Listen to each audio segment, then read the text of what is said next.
ऐकलत का? आता electric vehicle बेसमेंटमध्ये charge करता येणार नाही म्हणे.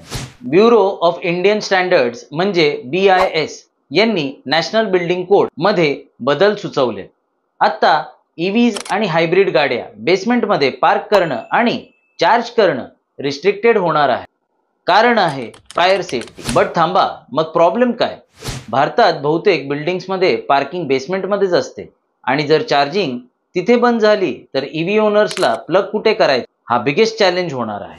न्यू ड्राफ्टनुसार EV चार्जिंग फक्त ग्राउंड फ्लोअरवर किंवा फर्स्ट बेसमेंटमध्ये, ते पण 200 स्क्वेअर मीटर्सच्या आयसोलेटेड एरियामध्येच परवानगी आहे.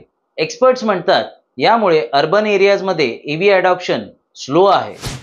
इंडियाला 2030 पर्यंत 30% व्हेकल्स EV करायचे, पण अशा रूल्सनी प्रोग्रेस थोडी स्पीड ब्रेकर होऊ शकते. तुमचं काय मत आहे? बेसमेंट चार्जिंग बंद करणे योग्य का ओव्हर रिॲक्शन? कमेंट्समध्ये नक्की लिहा.